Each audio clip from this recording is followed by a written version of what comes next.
Au TEP, mes sœurs et frères, pour cette année 5257, je vous souhaite de passer des bons moments.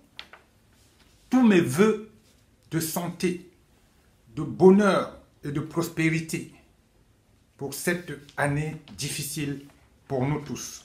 Mes sœurs et frères, comme je vous l'avais promis en 2020, nous allons cette année parler de spiritualité. De la spiritualité cachée. Donc, j'ai décidé de faire une série concernant la spiritualité cachée. Cette série va s'appeler donc la spiritualité cachée, une web série qui sera visible sur ma page officielle Facebook et sur mon blog personnel sur bcdlabel.com. Il y aura 12 épisodes en raison d'un épisode par mois. Évidemment, il y aura d'autres choses comme d'habitude. Le Congo-Ça, la politique concernant notre pays. Je sais que vous serez très nombreux à fuir, à partir. Mais je ne peux pas vous empêcher de partir à partir du moment où ce que je fais, c'est pour votre bien. Vous savez, mes frères et sœurs, la spiritualité a quelque chose en commun avec l'éducation de nos enfants. Quand vous éduquez vos enfants, à des moments, vous avez l'impression que vous ne vous comprenez pas. Les enfants ont l'impression que vous êtes méchants, que vous leur en voulez. Pourquoi? Parce que vous voulez les éduquer, leur apprendre les bonnes manières, les bonnes choses, comment agir dans la vie. Par exemple, quand vous dites à votre enfant de ne pas trop regarder la télé, de ne pas trop s'amuser inutilement, il vous en veut. De ne pas se focaliser sur les choses futiles, d'apprendre leurs leçons. À des moments, vous êtes des pestiférés aux yeux de vos enfants.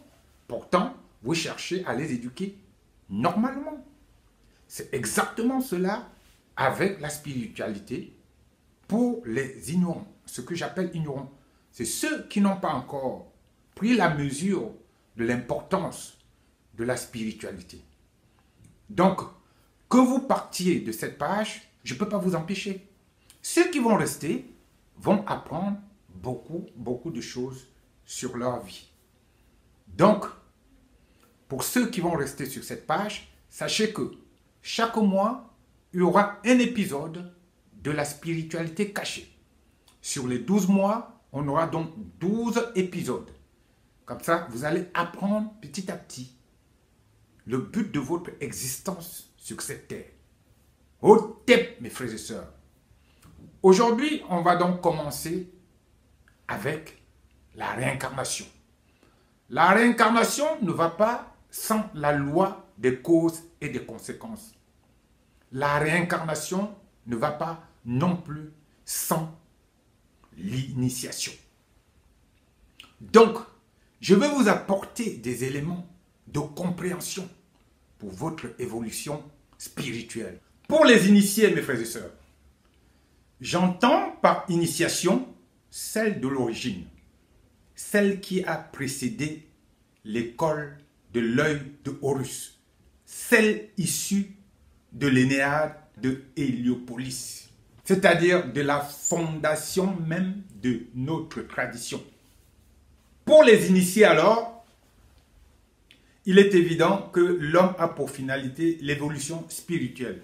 Donc nous sommes tous des adeptes de l'initiation, que l'on le veuille ou pas. Vous savez, tout au long de notre processus de développement spirituel, nous connaissons tous des sorts et des situations différents les uns des autres. Tout le monde vit ses sorts et ses situations. Et la seule façon de comprendre ces choses-là, c'est la réincarnation. Et seule la réincarnation peut nous expliquer cette dispersion des destins de façon absolue et rigoureuse. Il n'y a pas d'autre solution. La réincarnation seule va nous expliquer ce qui se passe, ce qui s'est passé et ce qui se passera. Au tête, mes frères et sœurs, on dit souvent que nul n'est censé ignorer la loi. Vous appliquez cette citation à votre spiritualité. Nul n'est censé ignorer sa culture, sa spiritualité. Ça veut dire que si vous êtes condamné parce que vous ignorez la loi, c'est de la même manière que vous serez condamné quand vous ignorez votre spiritualité ou votre culture. Au tête, mes frères et sœurs. À partir du moment où on ne comprend pas ces choses spirituelles, qu'est-ce qu'on fait? On cherche un bouc émissaire. Voilà. On se dit, ce n'est pas normal. Ça vient de quelqu'un d'autre, ça vient d'une situation autre. On en veut à la société. On en veut à ses parents. On en veut à l'environnement. On en veut à ses amis. Et même quelquefois, on en veut au Créateur, au Démiurge. Parce que on n'est pas prêt. Parce que on est ignorant. Parce que on ne veut pas comprendre. En fait, la science initiatique nous pousse progressivement vers l'évolution spirituelle et nous conduit à réintégrer notre nature divine. Voilà le but de la science initiatique, mes frères et sœurs. Quand vous réintégrez votre nature divine, cela veut dire quoi? Ça veut dire que vous poussez vers le bien, tout simplement, pour faire court. Vous évoluez vers le bien, vers la mate, la vérité, justice. Vous sortez du cadre de Iséphète et vous progressez vers le bien. C'est ça, l'initiation. L'initiation n'est pas faite pour faire du mal, mais pour évoluer. Vous voyez, pour évoluer. Donc, ce sont ces choses-là que vous ne connaissez pas, que vous devez apprendre à connaître, comme le faisaient nos ancêtres depuis l'origine première. Et chacun a sa mission ici-bas. Je vous avais dit que ceci, c'est une posture pour représenter bien nos ancêtres. Et que l'essentiel de notre vie, c'est autour de notre spiritualité, de notre culture. Les autres n'étant que des périphéries. Et puis je voulais aussi vous dire quelque chose, mes frères et sœurs. C'est que notre nature divine, celle dont je vous parlais, n'est pas concernée par cette transformation. Puisqu'elle est parfaite dans sa manifestation. Notre nature divine, elle est parfaite. La perfection. Quand on vous dit, par exemple, que la répétition crée la perfection, ça veut dire que plus vous allez répéter, apprendre à faire quelque chose au fur et à mesure, vous allez faire, vous allez continuer à le faire, à le parfaire jusqu'à ce que, à la fin, c'est la perfection. Et la nature, elle est parfaite à l'origine. Donc, cette nature-là, elle est parfaite. Et nous, c'est nous qui allons progresser pour nous échelonner, pour avancer petit à petit jusqu'à rejoindre notre nature divine. Oh, tête, mes frères et sœurs. Et vous savez, l'obstacle majeur de cette transformation, elle est simple. C'est notre nature inférieure. Notre nature inférieure, mes frères et sœurs, elle est égocentrique et s'oppose à tout. Notre nature inférieure s'oppose à tout. Ce que nous voulons faire sur cette terre, elle dit non. C'est-à-dire, elle vous fait penser le contraire du bien. Est-ce que vous saisissez la nuance? Votre nature inférieure vous fait penser le contraire du bien. C'est-à-dire que vous faites le bien à la place du mal. Et inversement. Et notre nature inférieure, depuis les temps immémoriaux, mes sœurs et frères, a eu le temps de s'enraciner en nous. Au point que nous la confondions à notre nature divine. C'est ce que je viens de vous dire. C'est-à-dire qu'il est tellement en nous que nous pensons que tout ce que nous faisons, c'est le bien. C'est pour faire court que vous compreniez. C'est-à-dire quand vous voyez des gens qui font du mal et qui sont contents, c'est parce que leur nature inférieure agit dans ce sens. Et ça, c'est pour des gens qui sont abonnés et qui comprennent ma démarche, même idéologique, même politique, stratégique, artistique. C'est pour vous que j'ai décidé de faire cette web-série. Et sur cette terre, dans ce monde expiatoire donc, notre conduite, nous les 7 milliards de personnes qui sont sur cette planète Terre. Notre conduite envers l'environnement, envers nos amis, envers la nature, tout ça est soumis à une loi générale, une loi implacable. Et cette loi, c'est la loi des causes et des conséquences. La loi d'affinité. La loi des correspondances. Vous comprenez? Tout ce que nous faisons sur cette terre, c'est autour de cette loi-là.